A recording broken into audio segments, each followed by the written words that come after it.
สบายดีทุกคนนะวันนี้ก็พามาตึกป่าอีกเช่นเคยพอดีว่าจะไปแวะอยู่หน้าปากทอจากบาทหนึ่งเนาะเดี๋ยวบ่ทันกับเจ้าเนาะเขามาตึกกระดุ้งแต่เศร้ามี2 คนเนาะตึกอยู่หันก็เลยยับขึ้นมาถึงซะเมื่อคืนนี้ก็ฝนตกเนาะฝนตกแห้งอีกเมื่อคืนนี้ก็น้ำก็ค่อนข้างแดงเนาะค่อนข้างแดงเลยน้ำเดี๋ยวมื้อนี้มาเบิ่งน้ำกันเนาะผลงานที่เป็นยังไงเนาะมื้อนี้ก็ไปหลายบ่อนเนาะมื้อนี้สิขึ้นไปแถวอาเซียนเนาะบ่ได้ไปโดนแล้วเดี๋ยวสิไปเบิ่งเนาะว่าอาการป่าแถวนั้นสิเป็นยังไงเนาะเดี๋ยวไปเบิ่งน้ำกันเลย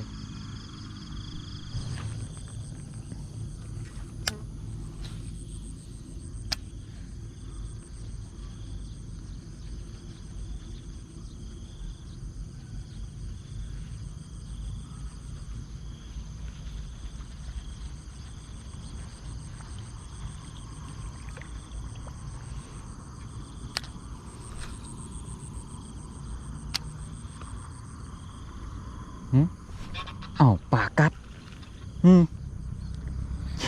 ดึกไปยังพอได้อันเฮ็ดหยังซ้ำบ่ฮู้ซ้ำว่ามันป่ากัดใส่แล้ววันนี้ติดบ่วะโอ้น่าจะหลุดละหานี่ดึงไปเลยเอาติดดิเด้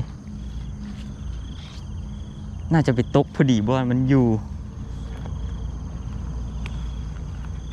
เด้ป่าเอา งงเลยเจ้าเทือนี้นะคิดว่ามันเกาะอันนั้นสนุกขนาดสั้นๆให้มันหลุดเลยแต่มันยังบ่หลุดแล้วมีอันอาการดึงทรายไปก็เลยงัดเลยเต็มปากเนาะลงกับอันกองคางเนาะไซกับพอดีอยู่ตัวนี้ แบบงงๆเลยตัวนี้ตึกมามันตกมาที่อันผักตบคิดว่ามันเกาะก็เลยดึงสิยกแล้วมันมีอาการดึงทรายไปท้ายกับแม่นปลานี่เนาะ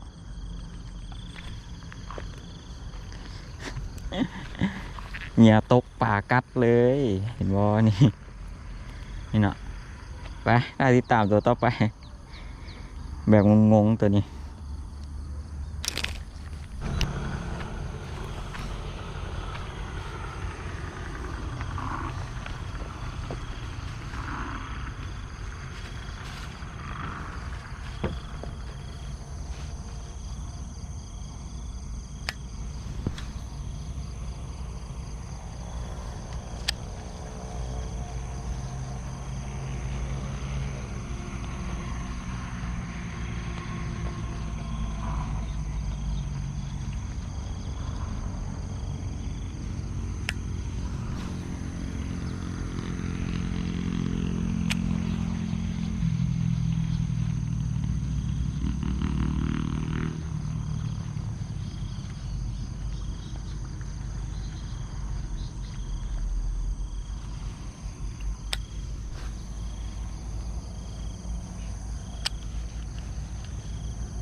กัดแล้ว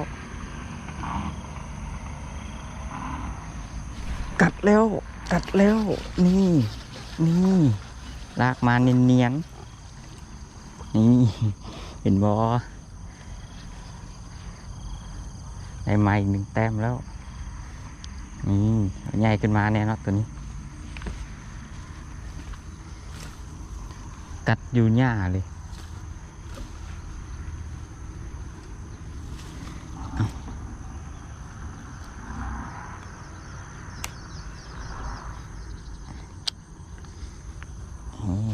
อีก1 แต้มเต็มเลยตัวนี้เดี๋ยวแป๊บนึง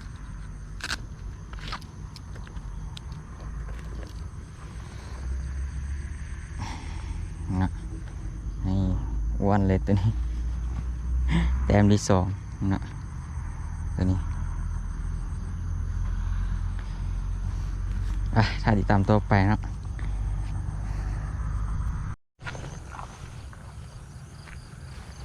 มาเนาะมุมนี้ทางโค้งตีขึ้นเทิงกันเนาะอย่าตกสันๆมา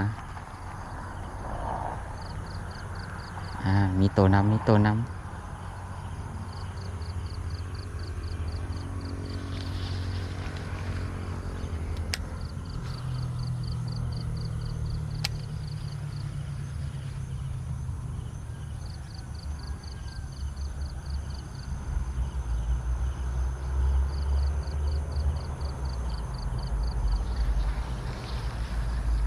มีตัวนำอยู่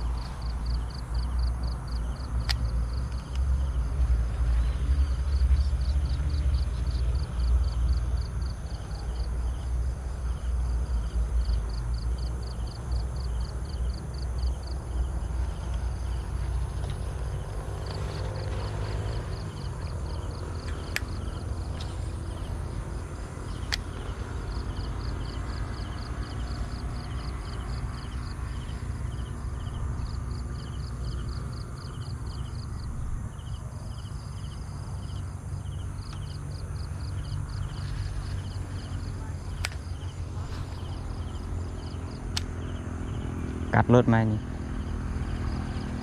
นั่นแน่กัดแท้ ตัวน้อยลากเข้ามาพี่ตัวน้อย งัดลอยแห้งน้อยก่อนเมื่อกี้นี่เต็มปากเลยรวมเป็ดนะมึง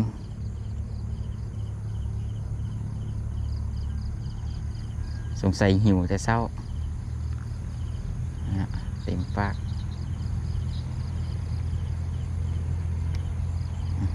นะไปปล่อยมันเสร็จแล้วไป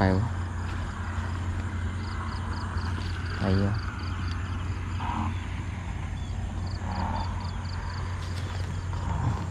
ไปได้วันนี้น่าจะไปได้นะลงกันละ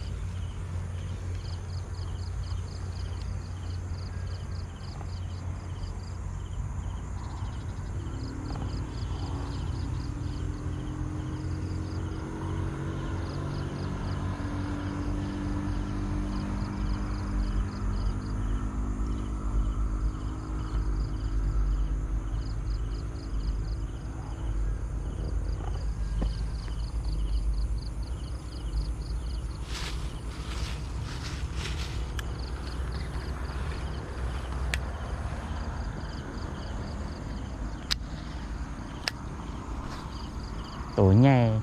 สงสัยเบิดละคนมาตึกหลายละไม่เหลือแต่ปลาน้อยไว้ให้ตัวน้อยกัดอีกละลากเขาหญ้า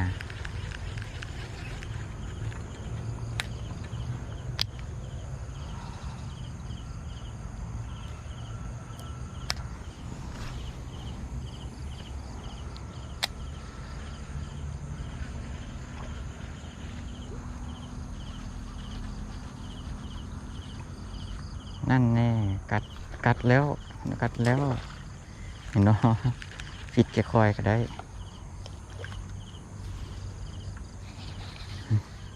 ใหญ่ขึ้นมาเนาะตัวนี้เนาะแต้มทีเดี๋ยวกีนี้3 4แต้มที่5ตัวนี้เก็บเนาะตัวนี้อยากใหญ่เนาะไปที่ตามตัวต่อไปเนาะลองลงมาตึกยีลุม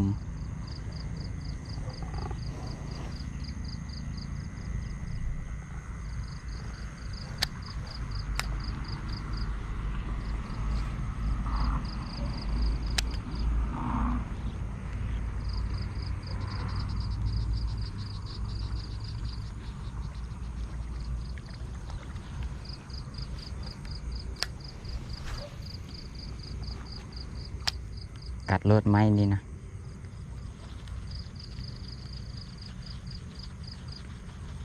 บ่กัด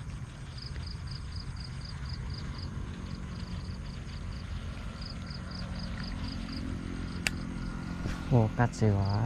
ฮะ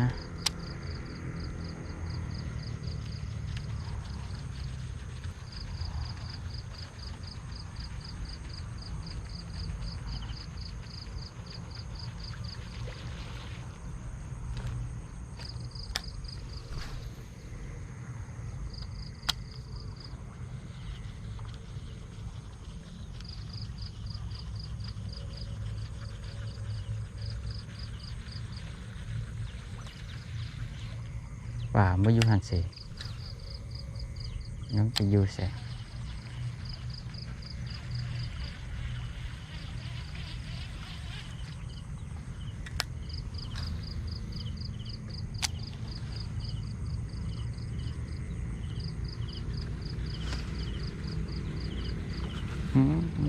ตื่นนี่ตื่น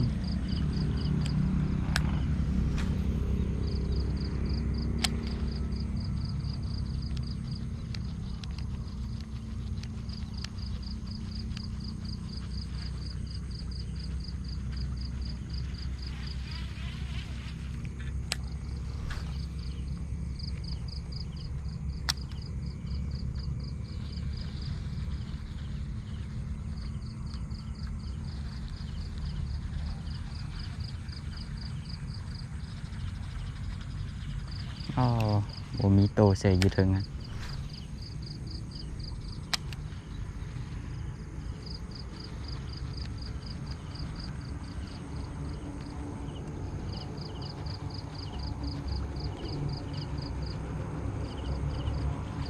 บ่มีโตเสย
บ่กัดเสย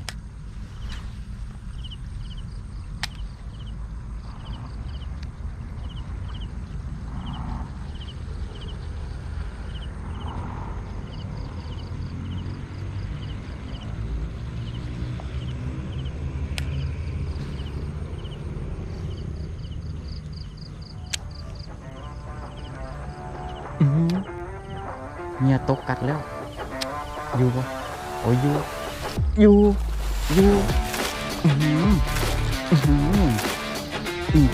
ตัวใหญ่นะมาแล้วเตะฟากทุกเจอบอส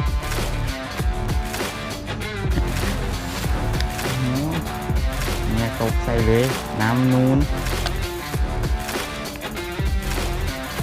ขึ้นไปเชิงกันแกสิหลุดแล้วเดี๋ยวขึ้นเชิงกันอันนี้ก็สีมืดสีล่มลงนี่อุ้ยไอ้น้ำนูนเลยหมอกไง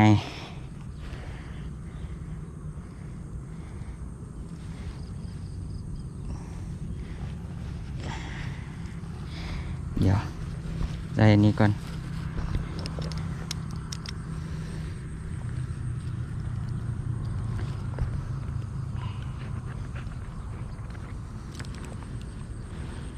นี่เนาะเนี่ยนอนยางข้อดีของมันเป็นมันจะคล้ายคือกับพวกสัตว์เนาะสัตว์ตกน้ำพวกแมงไม้เนี่ยเนาะอ๋อเจอไซใหญ่แล้วนี่เนาะโถกใหญ่นี่กับเมียยางนอนยางเนาะ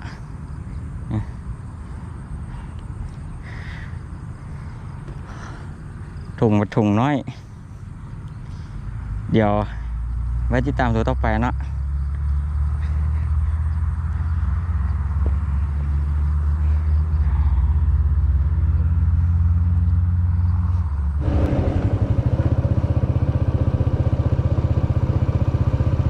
บ่เห็นเราละ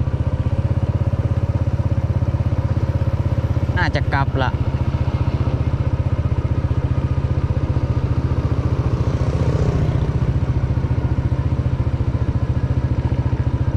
แล้วน่าจะกลับละบ่เห็นเมื่อเช้านี่เห็นอยู่แถวปากท่ออุ้ย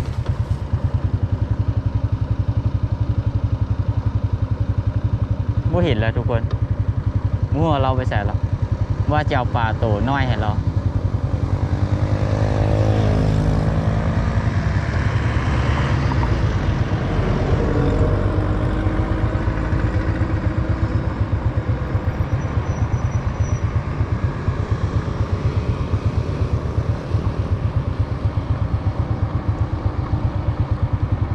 ใส่เรากลับละ